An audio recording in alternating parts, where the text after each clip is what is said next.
Una anciana viajaba sobre su carreta a toda velocidad. 2 caballos de guerra que había comprado recientemente alaban de la carreta con gran fuerza a través del angosto camino que llevaría a la mujer a la capital imperial. Leslie Variare corría por el camino de la traición hacia los brazos de un viejo amigo para cumplir con el más grande anhelo de su nieto. Mientras avanzaba rápidamente por el camino de terracería, Leslie recordaba el rostro de su nieto. Estaba lleno de desesperación, y de pronto, el tranquilo chico que no le había pedido nada en toda su vida, le suplicó que lo ayudase a rescatar a la amiga que tenía en aquel pueblo. Leslie pudo haber considerado aquel acto como no más que un berrinche infantil, algo nacido del momento.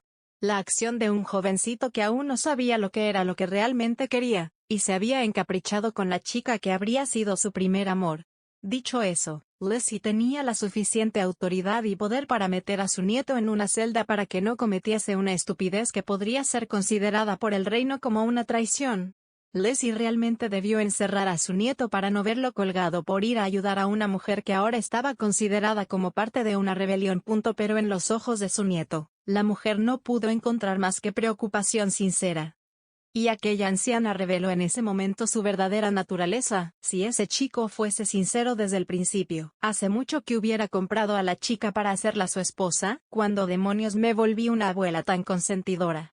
Yaja se decía a sí misma la gran herbolaria mientras avanzaba decidida para cobrar un favor que un viejo amigo le debía. Hacía ya muchos años, Paradini había visitado a la gran herbolaria para obtener conocimientos que ella y solo ella tenía. Conocimientos tales como esa legendaria poción que estaba hecha con la sangre de los dioses. Y algunos otros conocimientos que solo los Variare poseían. Y no hace mucho tiempo, cuando el emperador de sangre subió al trono, a ella se le había ofrecido un buen puesto en la corte imperial como la alquimista de la corte. Un puesto donde la anciana tendría todos los materiales que quisiera, y una vida pacífica para ella, y lo que quedaba de su familia. Pero a Lizzie le complacía más ver a los aventureros subir de rango, y volver a su tienda cada día más fuertes y más ricos pidiendo una mejora. Le encantaba oír las historias en las que una sola de sus pociones había salvado a todo un equipo. Esa era la razón por la que se había mantenido con su tienda en Errantel, y no buscó nada más allá de eso, pues su vida era feliz, plena y satisfactoria. Más ahora que su nieto estaba cometiendo lo que bien podría ser considerado una traición. Ella viajaba para conseguir el resguardo del imperio y de su viejo amigo. Confiada en que sus habilidades eran suficientes para ganarle una buena posición en la corte que asegurara la seguridad de su nieto, y los miembros del pueblo que el chico fue a salvar. Segura de que tras su muerte, su nieto conseguiría una buena posición como consejero de Paradine debido a su inusual talento para usar cualquier artefacto mágico que cayera en sus manos, una habilidad tan extraña y útil que jamás sería enviado al campo de batalla, y podría tener una vida llena de paz y prosperidad. Leslie se movía para devolverle a su nieto un poco de la felicidad que éste había llevado a su vida. Pero antes de que la mujer pudiese llegar un poco más lejos, los caballos chillaron y frenaron en seco. Como resultado, la anciana salió volando y observó cómo se precipitaba hacia el suelo. No podía ser cierto. Leslie era consciente de que si caía de mala manera morirá en el impacto, y no quedaría ningún contacto para que su nieto pudiese entrar al imperio. Así que rezando por tener suerte, la mujer cubrió su cabeza, y se preparó para la caída, pero esta no llegó. Leslie solo pudo sentir un extraño calor y una inusual suavidad. La pequeña mujer apartó las manos que cubrían su cabeza, y al hacerlo pudo ver como una hermosa doncella de cabello rojo y piel morena la sostenía en brazos. ¡Qué linda! Pensó Leslie. La vista de aquella preciosa mujer hizo pensar a la anciana que había muerto, y quien la tenía ahora en brazos era un ángel que le daba la bienvenida al cielo. Pero pronto el sonido de los caballos chillando y huyendo le reveló que esto no era cierto. ¿Usted es Leslie Variare? Preguntó la doncella, y la anciana solo pudo mover la cabeza para responder sí. Una enorme sonrisa se formó en el rostro de la mujer. ¡Qué suerte! Tras esas palabras, Lizzie vio cómo las nubes se veían cada vez más cerca. ¿Pero cómo? La anciana miró hacia el suelo queriendo confirmar si su miedo era cierto. Era verdad. La hermosa doncella estaba volando, con Leslie en brazos. ¿Pero qué? ¿Magia de vuelo? Leslie se consternó y de inmediato miró el rostro de la doncella. No parecía tener más de 18 años, parecía ser muy joven. ¿Cómo había dominado un hechizo tan complicado a tan corta edad? Y aún más, ¿cómo era capaz de usar sin recitar el hechizo? ¿Tú, quién eres? ¿Qué quieres? Preguntó temerosa Leslie, esperando que esta no se tratase de una casa recompensar enviada por el reino o algo peor. Lupus Regina Beta. Dijo alegremente la doncella mientras una gran sonrisa se formaba en su rostro. En cuanto a lo que quiero... La mujer hizo una pausa. Leslie creyó sentir un poco de hostilidad en su sonrisa. Quiero llevarla con su nieto. Dijo alegre mientras esa hostilidad se desvanecía como si no existiera. Al interior de una gran catacumba resonaban fuertemente los pasos de una mujer cubierta por una larga túnica. De ella solo se podía ver su cara redonda y ojos azules, así como un cabello rubio corto que le llegaba hasta los hombros, bien peinado y que daba la apariencia de no deshacerse incluso ante un viento tormentoso. Aquella mujer avanzaba por el lúgubre lugar con una amplia sonrisa. Parecía que ese aire lleno de muerte le parecía satisfactorio, y un tanto familiar. Al interior de la catacumba, la mujer pudo vislumbrar la figura sombría de un hombre completamente calvo, con la piel pálida y los ojos hundidos que despedía un aura de podredumbre y muerte. Al verlo en un lugar tan lúgubre, una mujer normal hubiese corrido despavorida. Cualquiera pensaría que esa extraña figura pertenecía a un no muerto que odiaba la vida.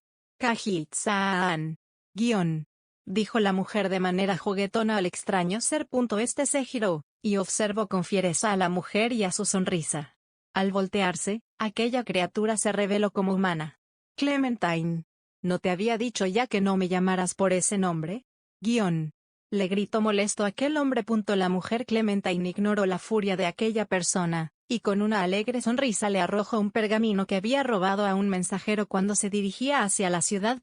El hombre Kajit abrió el pergamino, y se sorprendió al ver que tenía el sello real de Restice.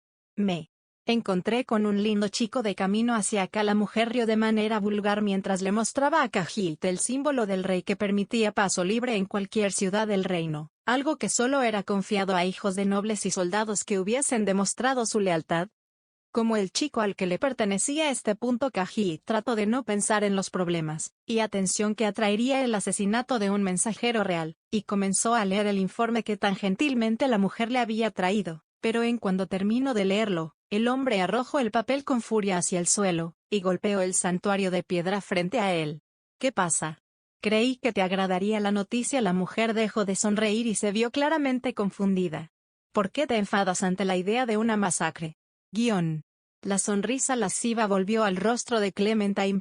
El papel que había entregado a Kajit era para el gobernador de la ciudad a muralla de Rantel. El informe hablaba de la gran derrota que había sufrido el ejército real, y de la captura del guerrero más poderoso del imperio, Gasef Stronov.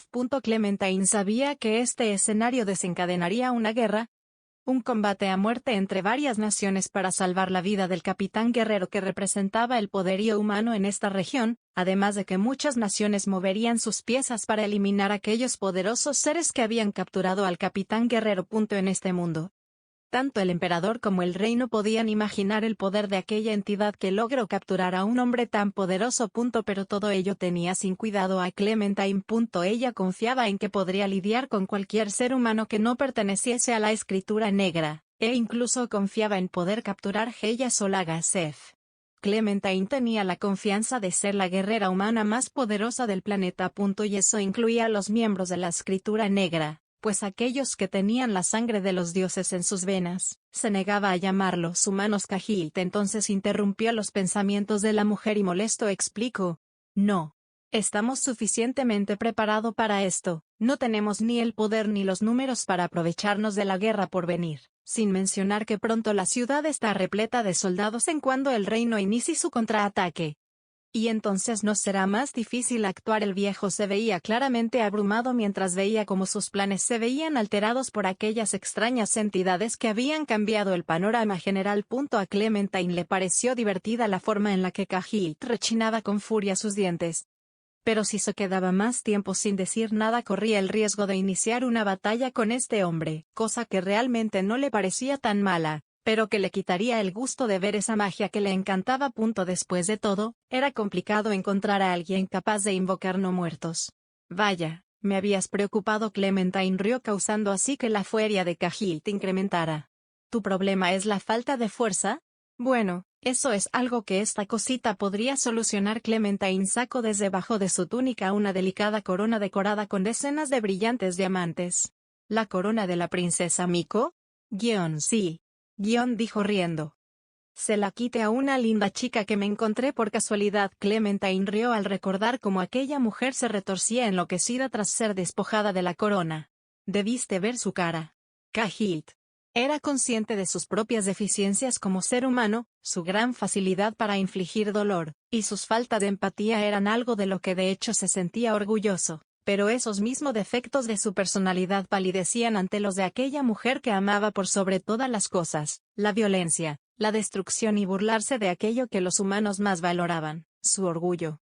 Al mismo tiempo, Cahill se sintió molesto, y estuvo a punto de decirle a la chica, ¿por qué no también secuestraste a la princesa Miko? Pero contuvo su pregunta al recordarse a sí mismo, que aquel templo donde vivía la princesa estaba bien defendido, por lo que ya se podría considerar un milagro que aquella mujer saliese ilesa y con la corona. La corona podría ayudar, dijo un poco más relajado, pero sería difícil encontrar a alguien capaz de usarla. El artículo en cuestión solo podía usar por una mujer con un talento especial que le permitiese portar la corona y desencadenar sus enormes poderes.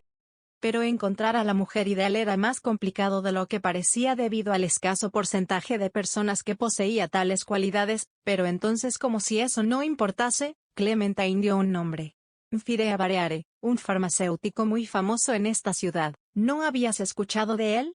Tiene un talento que le permite usar cualquier objeto mágico. Seguro que ese chico podría usarla. Cahill te entendió al momento lo que quería Clementine. Pero antes de poder aceptar este escenario le pregunto claramente si ya tienes la corona y alguien capaz de usarla. ¿Por qué no has comenzado tu masacre?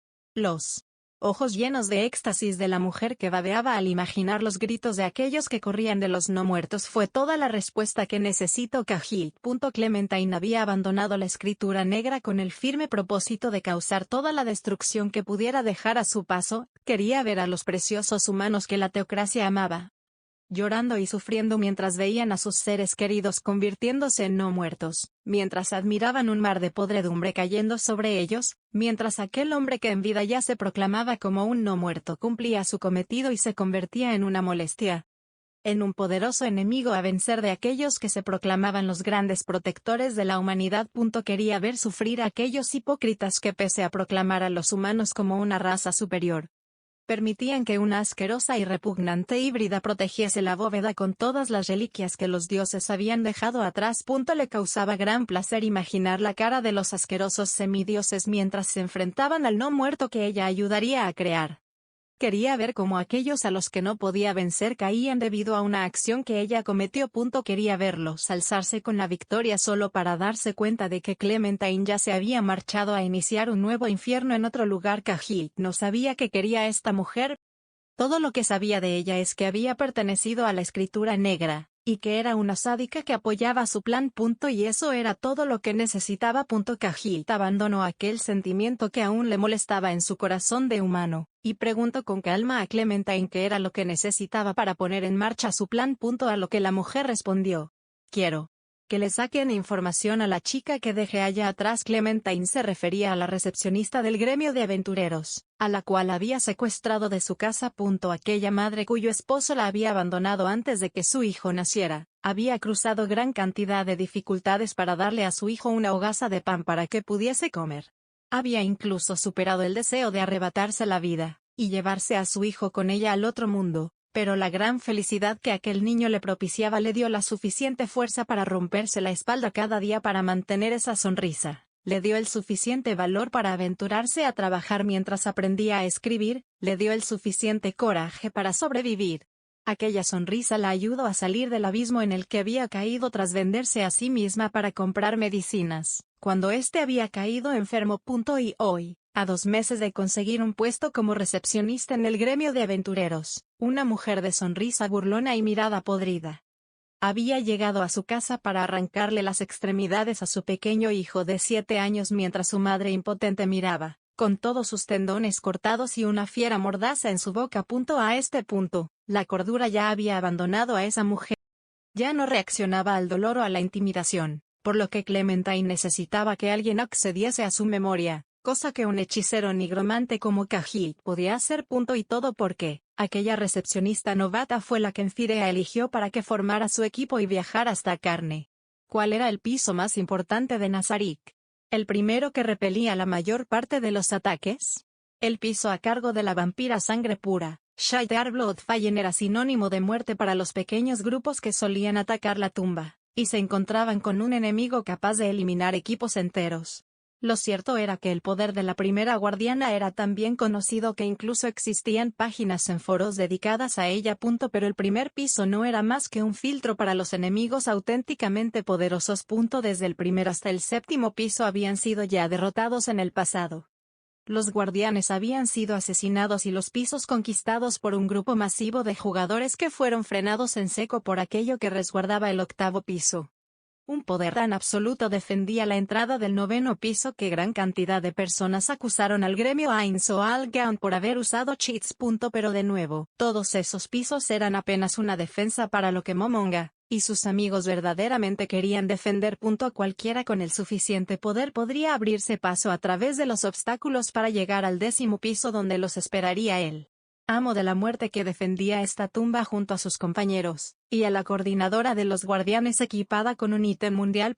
Pero aún el trono no era el lugar más importante dentro de la tumba, sino aquel que guardaba todo lo que los miembros del gremio no querían perder, el lugar que guardaba el título de propiedad de la tumba, aquel que contenía las riquezas acumuladas durante años, donde los 41 seres supremos habían dejado resguardados sus armas viejas y equipamiento secundario. El lugar impenetrable donde habían guardado celosamente todos sus ítems mundiales. El piso secreto al que no se podía entrar sin un anillo del gremio, y que era custodiado por un poderoso guardián, que según se rumoraba entre las sirvientas homúnculo, solo era superado por la creación máxima del alquimista Tabula, Rubedo. El piso más importante de Nazarick era la tesorería, defendido por Pandora Sactor, la más grande creación de Momonga, que ahora se encontraba sentado en su sofá favorito, limpiando diligentemente un casco que su padre le había obsequiado.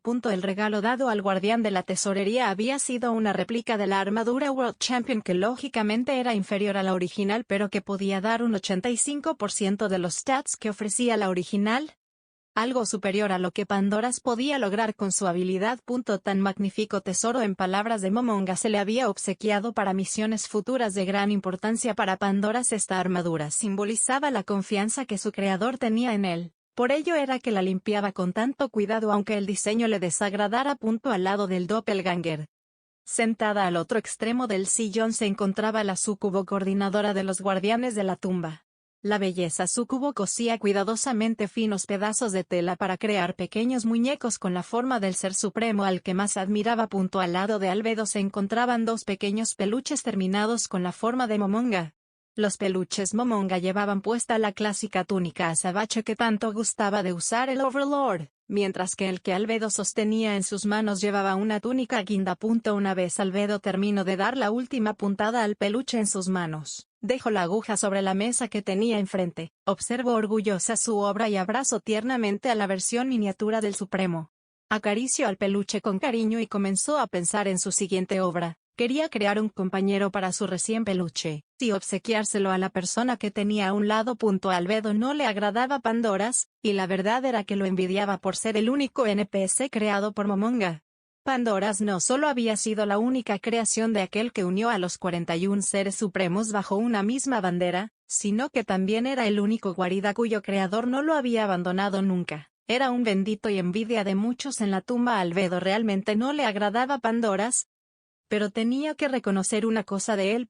Pandora Sactor era seguramente la segunda persona que más amaba a Momonga. Y eso por el momento era todo lo que necesitaba.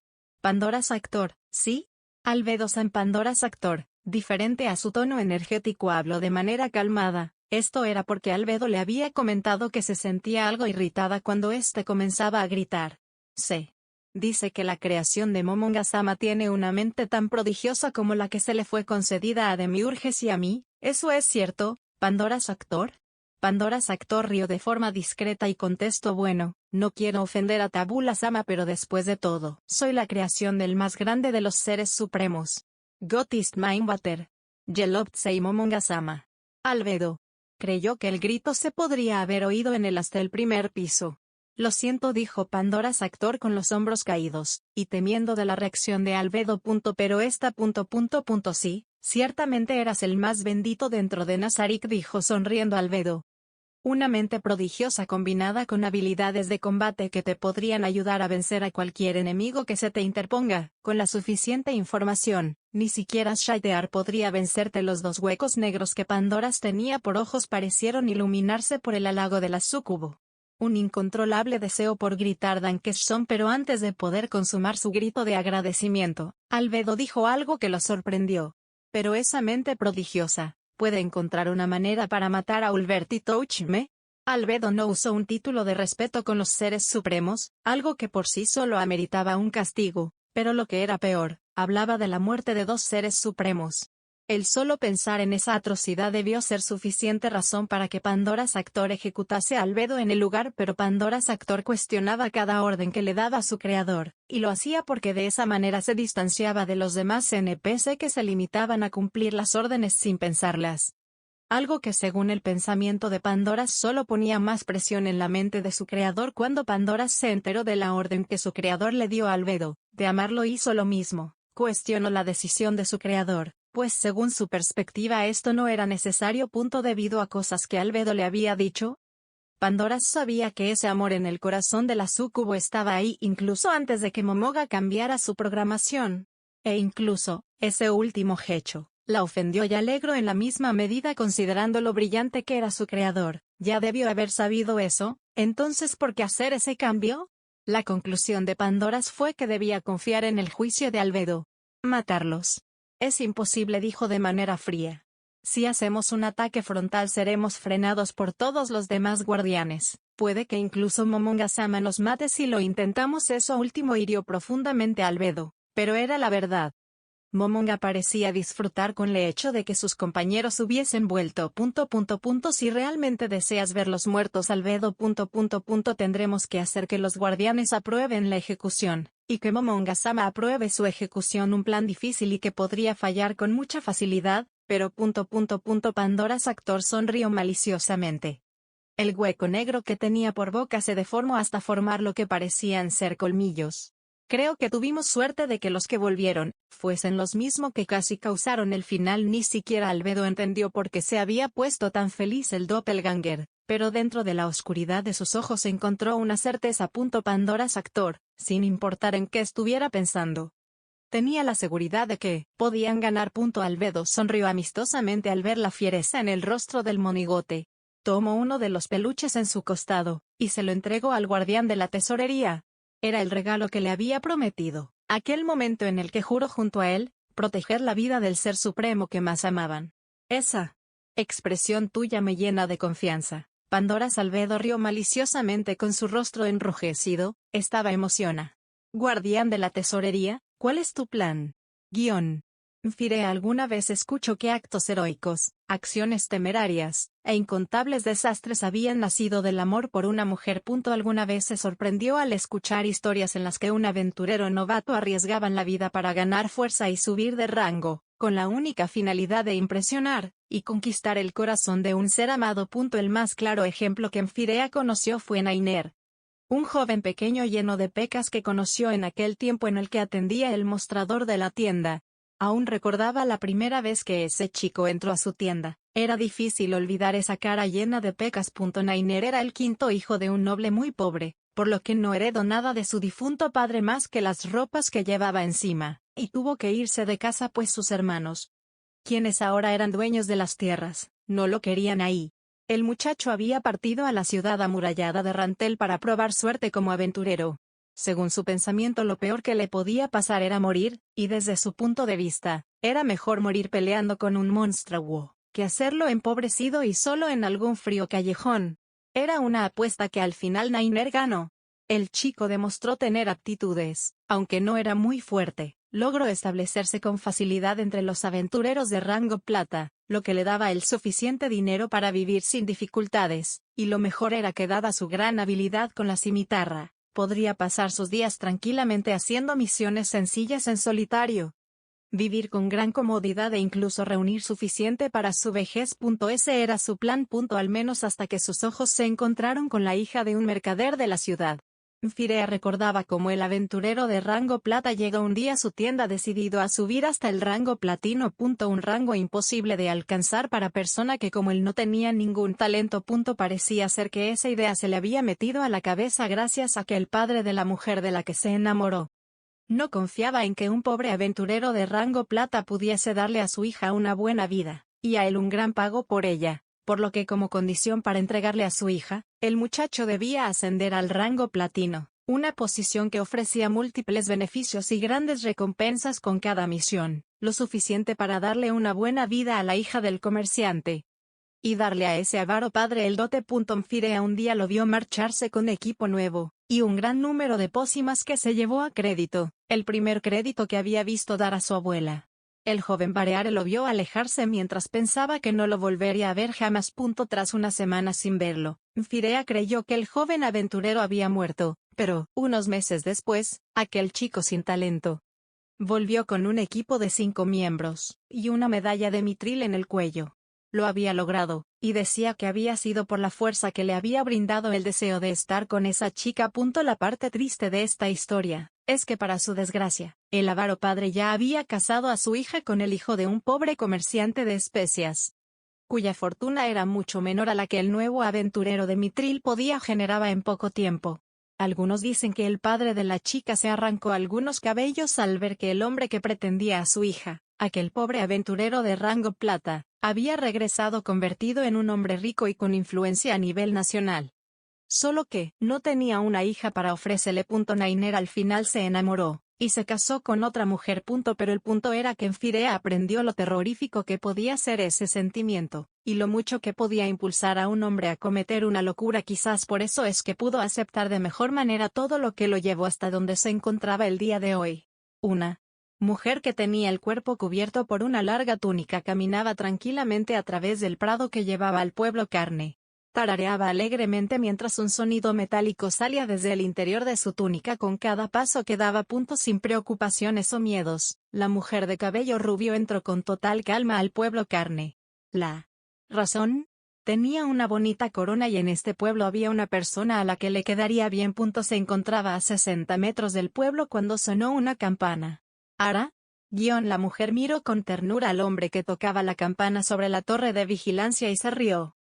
¡Qué tierno! Una torre de vigilancia. La mujer de inmediato supo que ese hechicero que había diezmado al ejército del reino no se encontraba presente. Eso aún no recuperaba sus fuerzas, pues si era un pobre aldeano en la cima de una torre de madera quien daba la alarma, significaba que el pueblo no tenía ningún hechizo de detección. Ni siquiera uno básico. Eso confirmaba las sospechas de la mujer.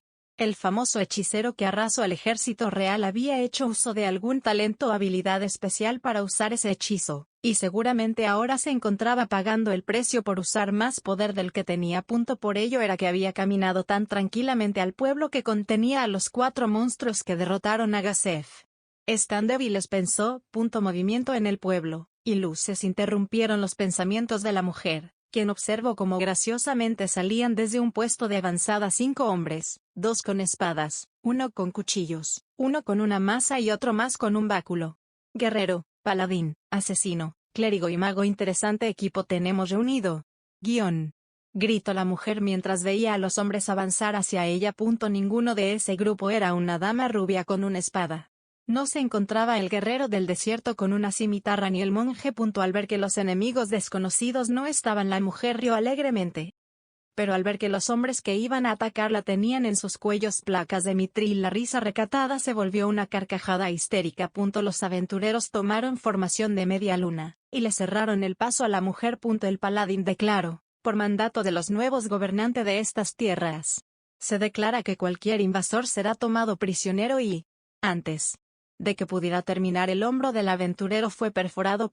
Con una velocidad inusitada, la mujer se lanzó a sí misma como una flecha, y se estrelló contra el cuerpo del hombre destrozando la zona donde había enterrado su estilete. Antes de que los demás pudieran reaccionar, la mujer usó el cuerpo del paladín como punto de apoyo y saltó hacia atrás. Regresó justo al lugar desde donde se había lanzado. Así que por eso hay aventureros en este pueblucho, dijo. Vinieron para intentar matar a esos sujetos y terminaron prisioneros. ¡Ey! Como un montón de basura llegó al rango Mithril. La mujer se quitó su túnica mientras el clérigo recitaba el hechizo para sanar al paladín que se encontraba tirado en el suelo gritando. Todos los aventureros abrieron los ojos con horror. Debajo de esa túnica la mujer tenía una armadura de 2 piezas hecha completamente con placas de reconocimiento. Había de oro, muchas de plata, un gran número de cobre y algunas incluso de oricalco. Atrás, gritó el hechicero mientras miraba con rencor a la mujer. La mujer se encorvó. Con una posición extraña se preparó para lanzarse de nuevo hacia un objetivo más blando. Sus ojos se postraron en el hechicero en la retaguardia, y con un movimiento ágil emprendió su carrera con un estilete en la mano. La mujer apuntó al corazón del hechicero, pero algo extraño pasó en cuando Clementine estiró su brazo. El hechicero salió volando como si la suave brisa hubiese empujado una delgada hoja de papel. La mujer, sin entender qué había pasado, no pudo detener su arremetida, la cual pensó cortaría solo el aire, pero en ese lugar donde el corazón del hechicero debería estar, un objeto invisible tomó el ataque de la mujer. La mujer entendió qué hacía pasado. Un enemigo invisible, pensó. La mujer intentó entonces activar el hechizo de su arma al escuchar un grito de dolor, que por el sonido debía ser de una mujer, pero rápidamente cambió su decisión al no sentir que el estilete hubiese penetrado. Al momento de recibir daño, la habilidad que mantenía oculta a Henry se disipó, revelando así la figura de una campesina cubierta por una armadura blanca, con una hermosa espada tipo Claymore en sus manos.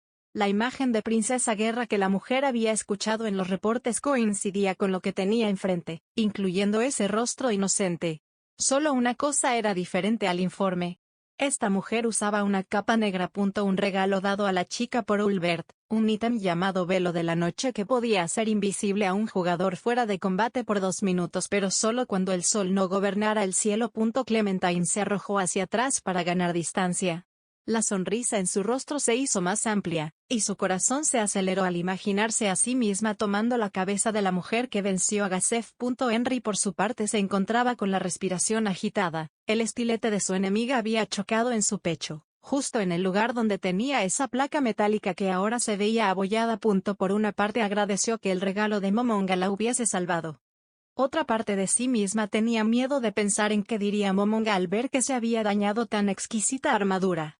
Fire alguna vez escuchó que actos heroicos, acciones temerarias, e incontables desastres habían nacido del amor por una mujer. Alguna vez se sorprendió al escuchar historias en las que un aventurero novato arriesgaban la vida para ganar fuerza y subir de rango, con la única finalidad de impresionar y conquistar el corazón de un ser amado. El más claro ejemplo que Firea conoció fue Nainer, un joven pequeño lleno de pecas que conoció en aquel tiempo en el que atendía el mostrador de la tienda.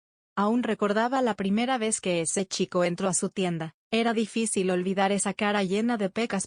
Nainer era el 5º hijo de un noble muy pobre, por lo que no heredó nada de su difunto padre más que las ropas que llevaba encima, y tuvo que irse de casa pues sus hermanos, quienes ahora eran dueños de las tierras, no lo querían ahí. El muchacho había partido a la ciudad amurallada de Rantel para probar suerte como aventurero. Según su pensamiento, lo peor que le podía pasar era morir, y desde su punto de vista, era mejor morir peleando con un monstruo, que hacerlo empobrecido y solo en algún frío callejón. Era una apuesta que al final Nainer ganó. El chico demostró tener aptitudes, aunque no era muy fuerte. Logró establecerse con facilidad entre los aventureros de rango plata, lo que le daba el suficiente dinero para vivir sin dificultades, y lo mejor era que dada su gran habilidad con la cimitarra, podría pasar sus días tranquilamente haciendo misiones sencillas en solitario. Vivir con gran comodidad e incluso reunir suficiente para su vejez. Ese era su plan. Al menos hasta que sus ojos se encontraron con la hija de un mercader de la ciudad.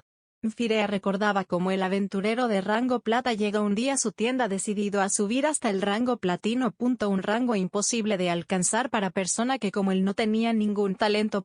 Parecía ser que esa idea se le había metido a la cabeza gracias a que el padre de la mujer de la que se enamoró no confiaba en que un pobre aventurero de rango plata pudiese darle a su hija una buena vida, y a él un gran pago por ella. Por lo que como condición para entregarle a su hija, el muchacho debía ascender al rango platino. Una posición que ofrecía múltiples beneficios y grandes recompensas con cada misión, lo suficiente para darle una buena vida a la hija del comerciante.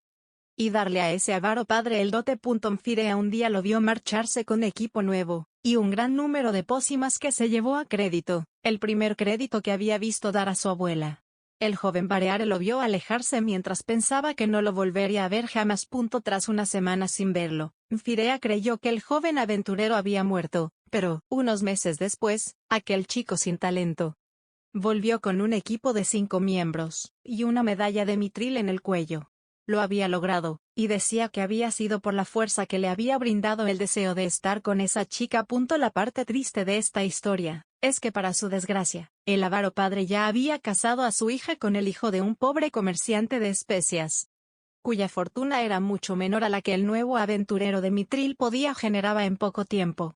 Algunos dicen que el padre de la chica se arrancó algunos cabellos al ver que el hombre que pretendía a su hija, aquel pobre aventurero de rango plata, había regresado convertido en un hombre rico y con influencia a nivel nacional.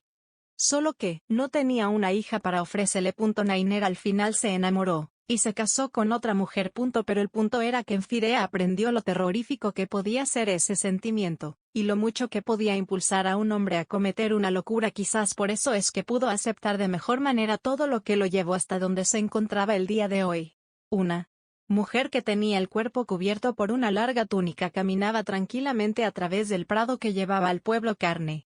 Tarareaba alegremente mientras un sonido metálico salía desde el interior de su túnica con cada paso que daba. Sin preocupaciones o miedos, la mujer de cabello rubio entró con total calma al pueblo carne. La razón: tenía una bonita corona y en este pueblo había una persona a la que le quedaría bien. Se encontraba a 60 metros del pueblo cuando sonó una campana. ¿Ara? La mujer miró con ternura al hombre que tocaba la campana sobre la torre de vigilancia y se rió. ¡Qué tierno! Una torre de vigilancia. La mujer de inmediato supo que ese hechicero que había diezmado al ejército del reino no se encontraba presente. Eso aún no recuperaba sus fuerzas, pues si era un pobre aldeano en la cima de una torre de madera quien daba la alarma, significaba que el pueblo no tenía ningún hechizo de detección. Ni siquiera uno básico. Eso confirmaba las sospechas de la mujer. El famoso hechicero que arrasó al ejército real había hecho uso de algún talento o habilidad especial para usar ese hechizo, y seguramente ahora se encontraba pagando el precio por usar más poder del que tenía. Por ello era que había caminado tan tranquilamente al pueblo que contenía a los 4 monstruos que derrotaron a Gasef. Están débiles, pensó. Movimiento en el pueblo, y luces interrumpieron los pensamientos de la mujer, quien observó cómo graciosamente salían desde un puesto de avanzada 5 hombres, 2 con espadas, 1 con cuchillos, 1 con una maza y otro más con un báculo. Guerrero, paladín, asesino, clérigo y mago. Interesante equipo tenemos reunido. Gritó la mujer mientras veía a los hombres avanzar hacia ella. Ninguno de ese grupo era una dama rubia con una espada. No se encontraba el guerrero del desierto con una cimitarra ni el monje. Al ver que los enemigos desconocidos no estaban, la mujer rió alegremente. Pero al ver que los hombres que iban a atacarla tenían en sus cuellos placas de mitril, la risa recatada se volvió una carcajada histérica. Los aventureros tomaron formación de media luna, y le cerraron el paso a la mujer. El paladín declaró, por mandato de los nuevos gobernantes de estas tierras, se declara que cualquier invasor será tomado prisionero y, antes de que pudiera terminar, el hombro del aventurero fue perforado. Con una velocidad inusitada, la mujer se lanzó a sí misma como una flecha, y se estrelló contra el cuerpo del hombre destrozando la zona donde había enterrado su estilete. Antes de que los demás pudieran reaccionar, la mujer usó el cuerpo del paladín como punto de apoyo y saltó hacia atrás. Regresó justo al lugar desde donde se había lanzado. Así que por eso hay aventureros en este pueblucho. Dijo. Vinieron para intentar matar a esos sujetos y terminaron prisioneros. ¡Ey! Como un montón de basura llegó al rango mitril. La mujer se quitó su túnica mientras el clérigo recitaba el hechizo para sanar al paladín que se encontraba tirado en el suelo gritando. Todos los aventureros abrieron los ojos con horror. Debajo de esa túnica la mujer tenía una armadura de 2 piezas hecha completamente con placas de reconocimiento. Había de oro, muchas de plata, un gran número de cobre y algunas incluso de oricalco. ¡Atrás! Gritó el hechicero mientras miraba con rencor a la mujer. La mujer se encorvó, Con una posición extraña se preparó para lanzarse de nuevo hacia un objetivo más blando. Sus ojos se postraron en el hechicero en la retaguardia, y con un movimiento ágil emprendió su carrera con un estilete en la mano. La mujer apuntó al corazón del hechicero, pero algo extraño pasó en cuando Clementine estiró su brazo. El hechicero salió volando como si la suave brisa hubiese empujado una delgada hoja de papel. La mujer, sin entender qué había pasado, no pudo detener su arremetida, la cual pensó cortaría solo el aire. Pero en ese lugar donde el corazón del hechicero debería estar, un objeto invisible tomó el ataque de la mujer. La mujer entendió qué había pasado.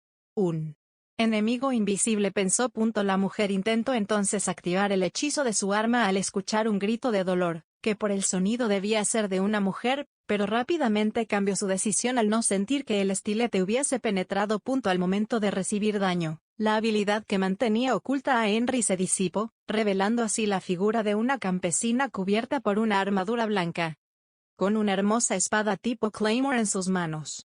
La imagen de Princesa Guerra que la mujer había escuchado en los reportes coincidía con lo que tenía enfrente, incluyendo ese rostro inocente. Solo una cosa era diferente al informe. Esta mujer usaba una capa negra. Un regalo dado a la chica por Ulbert, un ítem llamado Velo de la Noche que podía hacer invisible a un jugador fuera de combate por 2 minutos, pero solo cuando el sol no gobernara el cielo. Clementine se arrojó hacia atrás para ganar distancia. La sonrisa en su rostro se hizo más amplia, y su corazón se aceleró al imaginarse a sí misma tomando la cabeza de la mujer que venció a Gazef. Henry por su parte se encontraba con la respiración agitada. El estilete de su enemiga había chocado en su pecho, justo en el lugar donde tenía esa placa metálica que ahora se veía abollada. Por una parte agradeció que el regalo de Momonga la hubiese salvado. Otra parte de sí misma tenía miedo de pensar en qué diría Momonga al ver que se había dañado tan exquisita armadura.